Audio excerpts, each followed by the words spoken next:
Narmada Eshala audio సిరీస్కి స్వాగతం. నేను మీ నర్మద.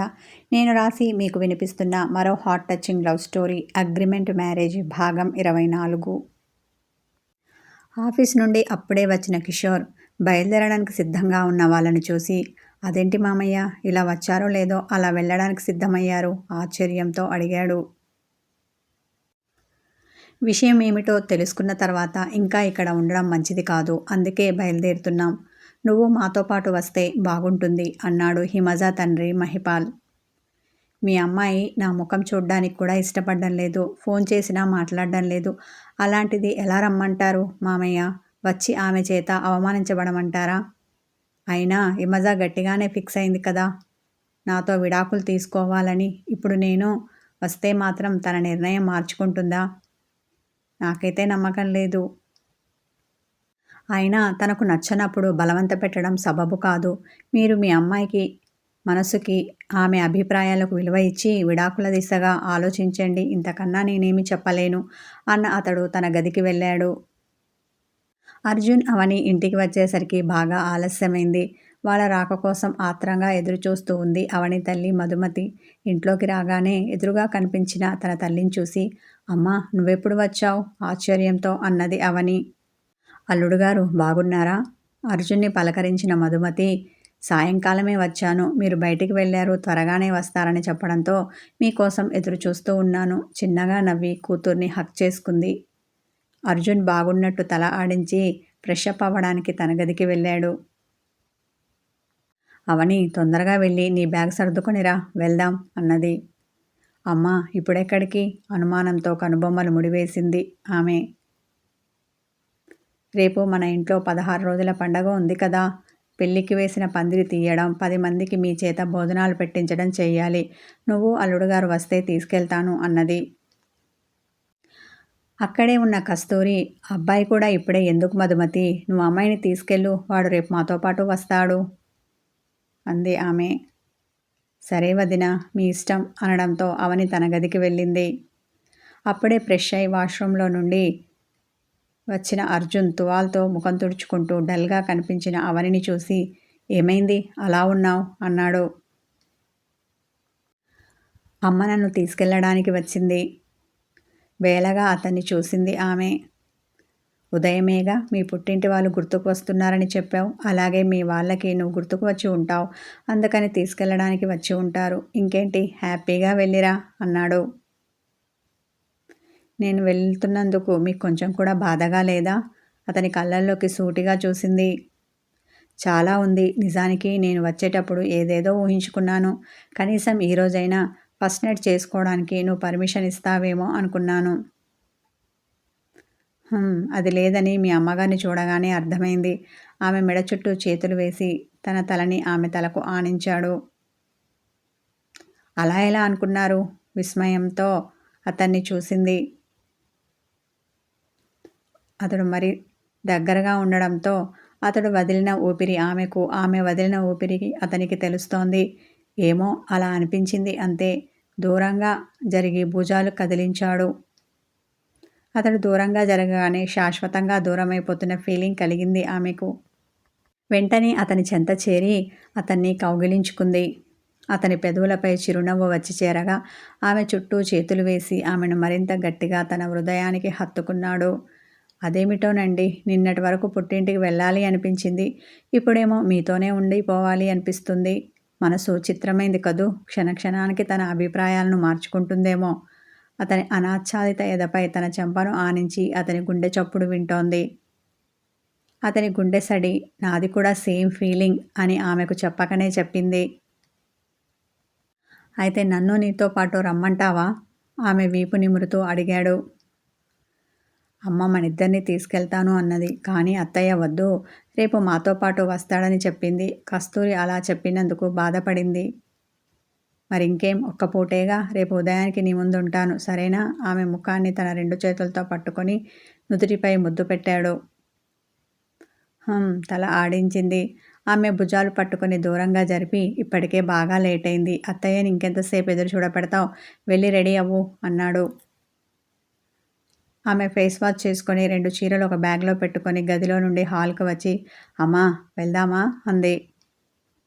మధుమతి ఎలాగూ ఇంతవరకు ఉన్నారు కదా, భోంచేసి వెళ్ళండి, ఆమెను భోజనానికి పిలిచింది కస్తూరి. వద్దంటే ఆమె నొచ్చుకుంటుందేమో అనుకున్న మధుమతి, కానీ వదిన ఇప్పటికే బాగా లేట్ అయింది కదా, చిన్నగా నసిగింది. మరేం పర్వాలేదు మధుమతి, అర్జున్ ఉన్నాడు కదా, వాడు డ్రాప్ చేసి వస్తాడు. అర్జున్ వైపు చూసింది సుగుణమ్మ. బామ్మ చెప్పింది నిజమే అత్తయ్య, నేనున్నాను కదా, డ్రాప్ చేస్తాను, భోజనానికి కూర్చుంటూ అన్నాడు అర్జున్.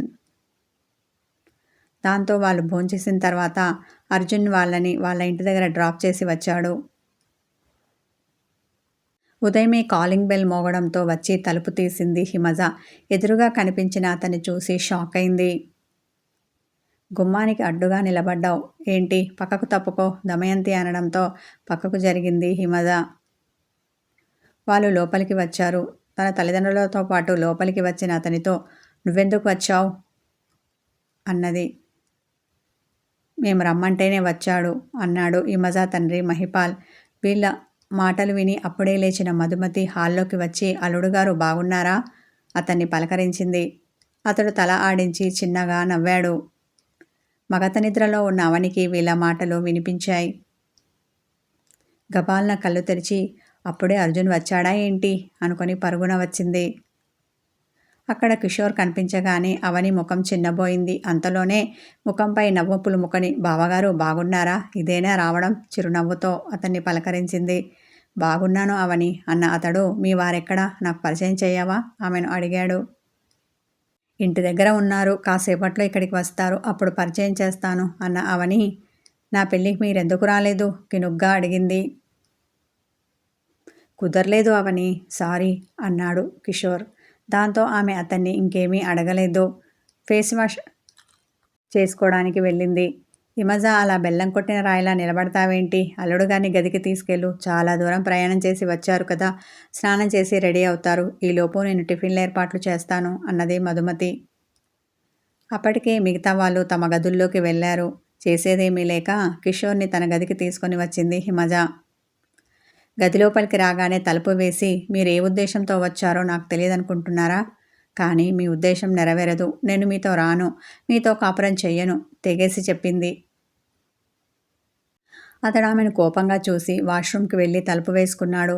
అతనిని ఏమీ చేయలేక ఉక్రోషంతో ఆ గదిలో ఉన్న వస్తువులన్నీ కింద పడేసింది. కాసేపటికి తనను తాను శాంతపరుచుకొని మళ్ళీ వాటిని ఎప్పటిలా సర్దింది. కిషోర్ స్నానం చేసి బయటికి రాగానే అర్ధనగ్నంగా ఉన్న అతన్ని చూడడం ఇష్టం లేని దానిలా వాష్రూమ్కి వెళ్ళి తలుపు వేసుకుంది. ఆమె అలా చేయడంతో అతడు అదోలా నవ్వుకున్నాడు. గబగబా డ్రెస్ చేసుకొని ఆ గదిలో ఉండకుండా హాల్కి వచ్చాడు.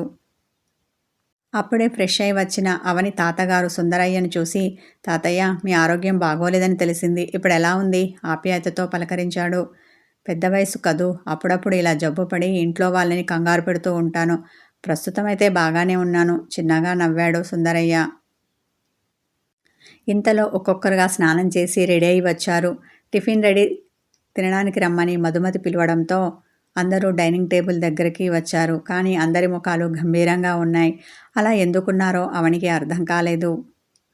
బావా ఏంటి విషయం, అక్క అదోలా ఉంది, పైగా ఎప్పుడు నువ్వు తనతో వచ్చేవాడివి, ఈసారి రాలేదు, నిజంగా మీకు పని ఉండి రాలేదా, కారణం మరేదైనా ఉందా కిషోర్ చెవిలో గుసగుసలాడింది అవని. కారణమేమిటో మీ అక్క నీకు చెప్పలేదా అనుమానపడ్డాడు అతడు. తల అడ్డంగా ఊపింది ఆమె. కాసేపైతే నీకే తెలుస్తుంది అన్న అతడు తినడం మొదలుపెట్టాడు. అబ్బా అంత సస్పెన్సా బావా, విషయమేమిటో తెలియని అవని కొంటెగా అడిగింది. అన్న అతడు ఇంకేమీ మాట్లాడలేదు. వీళ్ళిద్దరి మధ్య ఏదో జరిగింది అన్న అనుమానం అవనికి అప్పుడు వచ్చింది, కానీ బయటపడలేదు. వాళ్ళతో పాటు భోజనం ముగించింది. కాసేపైతే అవని అత్తింటి వాళ్ళు వస్తారు, ఈలోపు మీరేం మాట్లాడాలి అనుకుంటున్నారో అది మాట్లాడేయండి, వాళ్ళ ముందు ఇలాంటి విషయాలు మాట్లాడుకోవడం బాగోదు కదా, విషయమేమిటో తెలిసిన మధుమతి వాళ్ళతో అంది. తన తోటికోడలు సుజాతను పిలిచి, వీధిలో వాళ్ళని పేరంటానికి రమ్మని చెప్పు అని ఆమెకి ఆ పనిని పురమాయించింది. ఆమె తన కూతురు పింకిని వెంటేసుకొని పిలుపులకు వెళ్ళింది. హిమజ టిఫిన్ తిన్న వెంటనే తన గదికి వెళ్తుంటే, హిమజ ఇలారా పిలిచింది ఆమె తల్లి దమయంతి. వెళ్తున్న హిమజ ఆమె వైపు విసుగ్గా చూసింది. అమ్మా, నువ్వు ఎందుకు పిలుస్తున్నావో నాకు తెలుసు. మీరు మీకక్కడ మా అత్తింటి వాళ్ళు నా గురించి ఏం చెడుగా చెప్పారో నాకు తెలియదు, కానీ నేను మళ్ళీ అత్తింటికి వెళ్ళడం అంటూ జరగదు. మీరు ఆయనతో ఏం మాట్లాడుకుంటారో మాట్లాడుకోండి, అది మీ ఇష్టం. కానీ నేను మాత్రం మీరు చెప్పింది వినను. ఆయనతో కాపురానికి వెళ్ళను. కిషోర్ను చూసి మొండిగా అన్నది ఆమె. హిమజ మాటలు విని అవని షాక్ అయింది. ఆమెని అలాగే చూసింది. హిమజ, నువ్వు ఇంకొక మాట మాట్లాడావు అంటే నీ చెంప పగులుతుంది. ఇక్కడ నోరు మూసుకొని కూర్చో. పెద్దదానివి అయ్యావు, పైగా పెళ్ళి కూడా అయ్యింది అని మేము మెత్తగా మాట్లాడుతుంటే నువ్వు చాలా ఎక్కువ చేస్తున్నావు. కోపంతో గదమాయించింది దమయంతి. దాంతో హిమజ వచ్చి తన తండ్రి పక్కన మౌనంగా కూర్చుంది. అబద్ధం చెప్పింది మీ అత్తింటి వాళ్ళు కాదు, నువ్వు. నిన్ను అత్తింటి వారికి పంపేటప్పుడు ఎన్ని మంచి విషయాలు చెప్పాను. ఎలా మసులుకోవాలో, ఏం చేయాలో అన్నీ నేర్పించే కదా పంపించాను. కానీ నువ్వు అక్కడికి వెళ్ళాక ఏం చేశావు? కళ్ళెర చేసింది దమయంతి. నేనేం చేశాను? నంగిగా అంది హిమజ. ఏం చేశావో నీకు గుర్తులేదు. చురుగ్గా చూసింది ఆమెని. తల పూర్తిగా దించేసింది హిమజ. అబ్బాయిని పెళ్లి చేసుకునేటప్పుడు తెలియదా నీకు అతని సంపాదన ఎంతో? అన్నీ తెలిసి కూడా నేను ఇంటి పని చెయ్యను అని పనివాళ్ళని పెట్టించుకున్నావు. పోనీ వంటైనా చేశావా అంటే అదీ లేదు. వయసు పైబడిన మీ అత్తగారు కష్టపడి వంట చేస్తుంటే చూస్తూ ఊరుకున్నావు. తన తల్లి కష్టపడ్డం చూడలేక నిన్ను వంట చెయ్యమని కిషోర్ అంటే నేను చెయ్యను, కావాలి అంటే వంట మనిషిని పెట్టు అన్నావట. ఇలాగేనా నువ్వు మీ అత్తింట ప్రవర్తించే తీరు?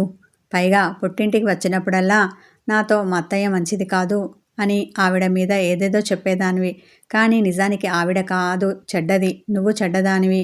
ఈ విషయం తెలుసుకోలేక నువ్వు చెప్పిందంత విని నిజమేనేమో అనుకొని నేను కూడా నీకు వత్తాసు పలికాను. నువ్వు తానా అంటే నేను తందానా అన్నాను. మీ అల్లుడు గారు తిరుగుబోతూ తాగుబోతూ తల్లి మాట వింటాడు, నన్ను అస్సలు పట్టించుకోడు, నేను ఆయనతో కాపురం చెయ్యను, నాకు విడాకులు కావాలి అంటే నీ మాటలు నమ్మి వెనక ముందు ఏమీ ఆలోచించకుండా నీ నిర్ణయాన్ని నాతో పాటు మీ నాన్నగారు సమర్థించారు. కానీ తీరా అక్కడికి వెళ్ళాక కానీ తెలియదు నీ భాగవతం ఏమిటో, నువ్వు చేసిన నికృష్టపు పనులేమిటో ఆవేశపడింది దమయంతి. అమ్మా, నీకు వాళ్ళు నా మీద చెడుగా నూరిపోశారు, అందుకే నువ్వు ఇలా మాట్లాడుతున్నావు. నీ కూతురు గురించి నీకు తెలియదా అన్న హిమజ. సరే, నేను అలా ప్రవర్తించి ఉండకూడదు, నాది తప్పే, నేను ఒప్పుకుంటాను. కానీ మరి మీ అల్లుడు చేసిన పనేంటి? అదేమైనా బాగుందా? ఉక్రోషపడింది హిమజ. అంత తప్పుగా నేనేం చేశాను? తెల్లబోయాడు కిషోర్. కథ కొనసాగుతుంది. వ్యూవర్స్, స్టోరీ నచ్చితే లైక్ చేయండి, కామెంట్ చేయండి, హైప్ చేయండి, సబ్స్క్రైబ్ చేసుకొని వాళ్ళు ఉంటే సబ్స్క్రైబ్ చేసుకోండి. Thank you.